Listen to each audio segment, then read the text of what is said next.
Pendaftaran pasangan calon presiden dan calon wakil presiden untuk pemilu 2024 dibukanya tidak lama lagi, Saudara. 19 Oktober 2023 sampai 25 November 2023. Nah, sejauh ini persaingan bakal calon presiden sudah mengerucut pada 3 nama. Ada 3 namanya di belakang saya ini, Saudara. Gubernur Jawa Tengah Ganjar Pranowo yang diusung PDI Perjuangan. Lalu ada Menteri Pertahanan Prabowo Subianto yang juga Ketua Umum Partai Gerindra. Serta yang terakhir adalah mantan Gubernur DKI Jakarta Anies Baswedan yang diusung Koalisi Perubahan berisi Partai Nasdem, PKS dan juga Demokrat. Tapi yang juga tidak kalah ketat adalah persaingan pada figur-figur potensial bakal calon wakil presiden. Publik sudah menanti siapa pendamping pilihan Ganjar, Prabowo dan juga Anies Baswedan. Nah, Ganjar Pranowo lalu juga Prabowo Subianto dan Anies Baswedan tampaknya sangat hati-hati memilih pendamping untuk kontestasi 2024. Bisa jadi sebenarnya salah satu alasannya adalah elektabilitas ketiganya ini tipis sekali, Saudara. Seperti kalau kita lihat dari hasil polling yang dilakukan oleh Lembaga Survei Indonesia periode Juli 2023. Ketika itu di surveinya LSI menanyakan kalau pemilu diikuti oleh 3 nama, yaitu ketiganya ini, siapa pilihan dari yang disurvei. Nah, hasilnya Prabowo unggul dengan angka 35,8%, lalu Ganjar di posisi kedua 32,2% dan juga Anies Baswedan 21,4%. Nah, selisihnya Anda lihat, Saudara, dari survei ini tidak begitu jauh. Jadi ketiga bakal calon presiden ini tentu butuh sosok pendamping tepat yang mampu mengatrol suara mereka. Nah, siapa saja sebenarnya figur yang dinilai cocok sebagai bakal calon wakil presiden? Nama-nama yang menghuni kabinet Jokowi ini menghiasi hasil jajak pendapat Lembaga Survei Indonesia. Pertama ada Menteri BUMN Erick Thohir yang meraih suara 14,3% atau meraih survei di angka 14,3%. Lalu Menparekraf Sandiaga Uno di angka 8,9%. Ada juga kepala-kepala daerah, ada Gubernur Jawa Barat Ridwan Kamil 13,5%. Lalu juga ada Wali Kota Solo yang juga merupakan putra sulung Presiden Gibran Rakabuming Raka. Di survei ada angka 7,6%.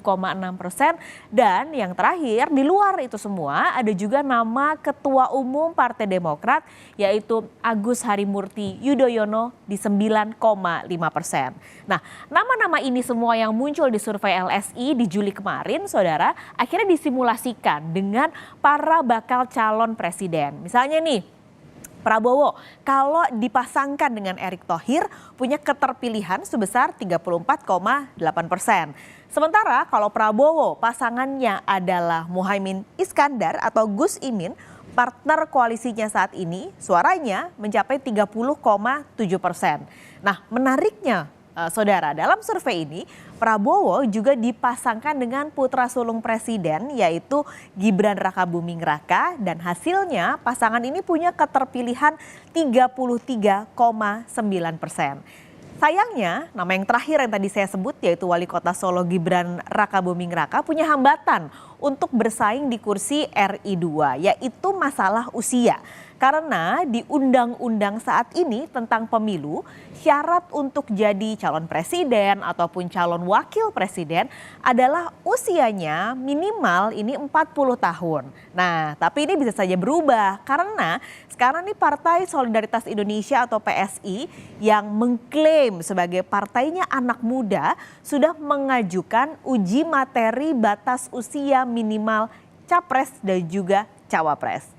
Tidak cuma baca pres Prabowo yang tadi saya sudah lihat kepada Anda datanya yang dipasangkan dengan beberapa figur. Nah, sejumlah figur potensial cawapres hasil survei LSI juga disandingkan dengan bakal calon presiden Ganjar Pranowo. Ini hasilnya, Saudara. Jadi kalau Ganjar Pranowo dipasangkan dengan Ridwan Kamil punya keterpilihan 34%. Nah, hasil yang sama juga ternyata muncul ketika Ganjar Pranowo dipasangkan dengan Erick Thohir, sama-sama 34%.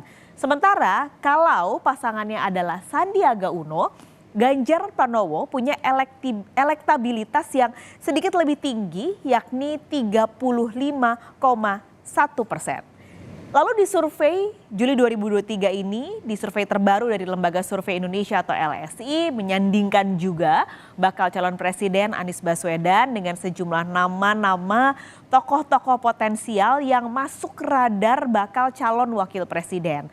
Dari simulasi ada 24 nama semi terbuka, figur potensial yang dinilai paling pantas jadi bakal calon wakil presiden adalah Ketua Umum Partai Demokrat yaitu Agus Harimurti Yudhoyono dengan 9,5% pemilih.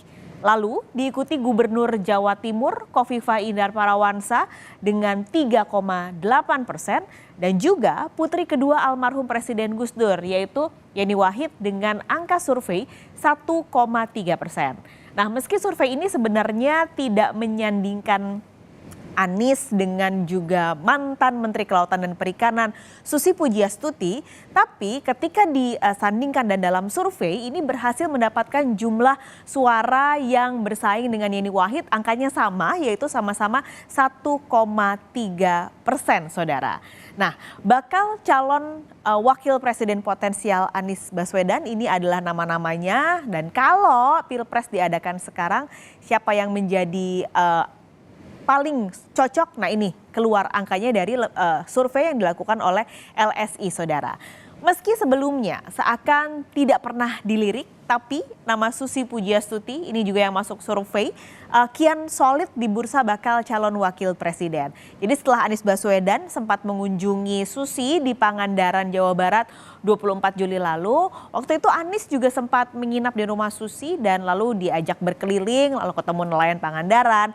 Nah, sebenarnya bukan hanya Anies yang pernah dijamu Susi di rumahnya. Seminggu sebelumnya bakal calon presiden Prabowo Subianto juga sempat mengunjungi Susi di Pangandaran.